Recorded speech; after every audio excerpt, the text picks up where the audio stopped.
This one was actually quite thrilling. I mean, saw something in here you don't see very often anymore. I saw a kickoff return for a touchdown. Right.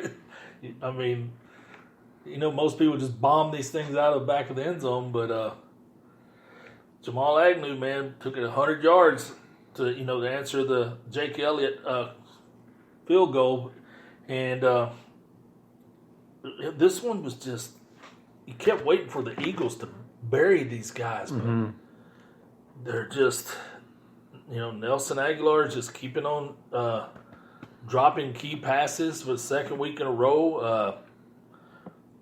I don't know, but after watching the Eagles play, that offensive line does not look elite. No.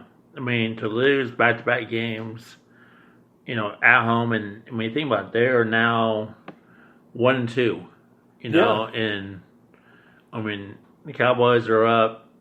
They got two game lead on these guys. They've got 2 games up on everybody. But Carson Wentz, threw 36 times for 259 yards, 2 TDs. Sanders, the running back, 13 for 53, and then 2 receptions for 73. But McKissick had his 44-yard run for the Lions, and Stafford was 18 of 32 for 201.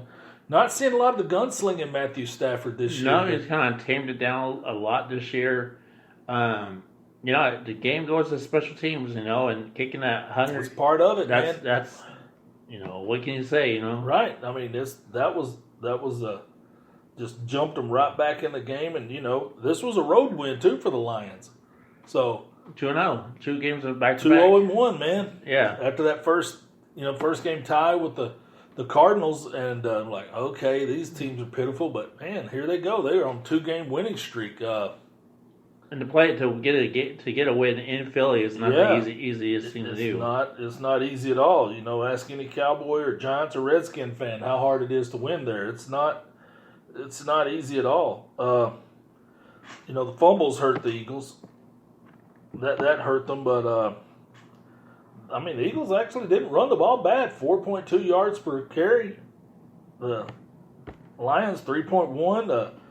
The Eagles had 127 yards rushing. I mean, the Lions didn't even have 100 yards. So, man, the time of possession, the Eagles won that 32-27. Penalties, the Lions had 9 penalties and still come out and won this game. I mean, no interceptions. The offensive line needs a lot of work, but for the Lions, and so does the Eagles' offensive line, because either that or Carson Wentz is just holding the ball too long. But I think Carson is holding the ball a long time. But this team is just not good right now. The Eagles I'm talking about. No, they got banged up in Atlanta. Yeah, and no one was really healthy if you think about it, because they got hit pretty hard. They did. With the injury bug out there, but it is what it is. I mean, the Lions had the same issues. They still play the same. They play the same field. I don't know what it was the special teams. And I think about when you're talking about the Eagles and their injuries, man, they got some guys close to 30 and over, and those guys tend to get hurt a lot more. Peters, and Deshaun Jackson, those type of guys. So if you're going to roll with those guys, they don't heal as fast as the youngsters. So what other game do you want to talk about? Man, I want to talk about the Jets and the Patriots. Yeah, Jets 14, Patriots 30. It was just never as close as that even sounds. This one was just a beat down. It really was. The third straight week, the Patriots didn't even allow a defensive touchdown for a third straight week. Jamal Adams got his 61-yard interception off Jarrett Stidham, and they had the muffed kick for the other thing. So other touchdown. It was just lack of talent. Falk was 12 for 22 for 98 yards. 98 yards. And then versus Tom Brady, 28 of 42, 306, 2 touchdowns. Yeah. And this actually marks his 28th win against the Jets. Right. Well, dude, this is his, what was his 116th win of the decade? That's a new NFL record. I mean, it was the Patriots' 116th, not Tom Brady. Tom Brady set a record for his 210th win as starting quarterback, most all time. So, I mean, just every game he plays, they set a record with him almost. I mean, and I'm looking at total yards, 105 to 381 for offense. 105 yards total for a team. I mean, they aren't very good. I mean, Patriots had the ball for over 35 minutes. The Jets, 24. Look at the first downs. 6 first downs for the Jets, 21 for the Patriots. What about third down efficiency? The Jets were 0 of 12 on third down conversions and 0 for 1 on fourth. I mean, 47 plays is all they got off on offense. Just yards per pass was 2.6 yards. I mean, it was just it was really as bad as you thought it was going to be. I mean, man,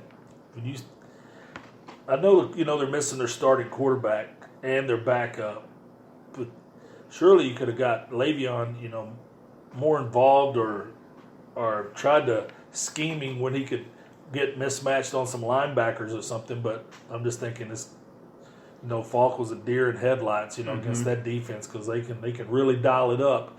I mean, you're going against the mastermind, especially on defense. That is Bill Belichick. I mean, he confounds even the great ones. So you can imagine throwing a rookie out there against this. This is just not good. Not good at all. And I really thought the game was going to be higher. Yeah, I think they could have named their score if they'd wanted to, but I don't know how much they were dialed into this. I mean, they watched the film, they saw how bad these quarterbacks were, and Jets, I don't know where they go. I mean, when Darnold comes back, is the season even lost? I mean, is the losing mentality, is it just going to be so ingrained in them that they're just going to give up? Or are these boys have any fight left in them? Because they look pretty bad. I mean, to see the Bills and the Patriots, that's kind of a weird. Both of them undefeated, right? Talking about them in the same breath. 2 undefeated teams, same division, the Bills. But we know how the Bills are doing. They're doing it with defense. Their defense is rock solid. But when they go against each other, that should be an interesting game. That's going to be a fun one. There's going to be a lot of hype surrounded that one when it comes up. But if you're the New York Jets, I mean, you and the Dolphins better hope you get to play each other more than 2 times the rest of the year. I hope this turns to be a tie. Right? For tie for ineptness, yes. But that one was as bad as we thought it was going to be. So what other game you want to talk about? Let's talk about the Falcons traveling down to Indianapolis to play the Colts. Yeah, this one got close late. The Colts jumped out on these boys, on the Falcons, 20-3 at the first half. And, I mean, Jacoby Brissett threw those 2 touchdowns in the first half. So they got up on them 20-3, and then the Falcons made a run at it and started coming back. But they were behind the 8 ball pretty much the whole time trying to get back in the game. The Falcons were 8 of 10 on their third down conversions, and the Colts were 5 of 8. Both of them had 7 drives. Both of them had 300 yards passing. The yards per attempt were good. It's just, Matt Ice threw another interception. What does that make now for him this year, Mike? 6. Wow, he's got 6 interceptions in 3 games. He's averaging 2 interceptions a game. That's not good, huh? That's not like him. No, not really. I mean, that was the only turnover of the game. That one right there. And then you got Julio Jones, 8 catches, 128 touchdown. touchdown. He's kind of woke up here, hadn't he? Because he got paid. Oh, okay. Is that he won't perform unless he gets paid? Huh? Yeah, he got his payday, so that's fine. Okay. The first downs were 25-29. I mean, that was dead. Yeah. Time possession, 28 to 31 minutes, right, in favor of Indianapolis. But you know what? They made the field goals. I mean, Vinatieri made those. Yeah, because he was off to a rough start. Yeah. So, I mean, he started off the scoring, with that 49-yarder, and okay, but they didn't. The Falcons didn't even score till like 2:20 left in the second quarter when Matt Bryant hit his 34-yarder. And then with 9 seconds left, T.Y. Hilton had his 4-yard touchdown pass from Brissett. So they were 20-3. And then the Falcons come out, tried to start fast. They hit Hooper on a 13-yard pass from Matt Ryan. Then, the fourth quarter, right off the bat, they got another touchdown, a 2-yarder from Matt Ryan, but to Austin Hooper. But then once, Marlon Mack had that 4-yard run on that drive, they put them up 27-17. The Falcons got that late touchdown from Julio Jones, a 10-yarder, but, for all intents and purposes, it was church at that point, so it was done. But 1-2 for the Falcons.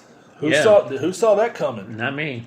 I mean, and that division is so weird right now, isn't it? I mean, yes, you can't really get a handle, because the Saints, what are they now without Breeze? Then Cam Newton being out. I mean, so those guys are.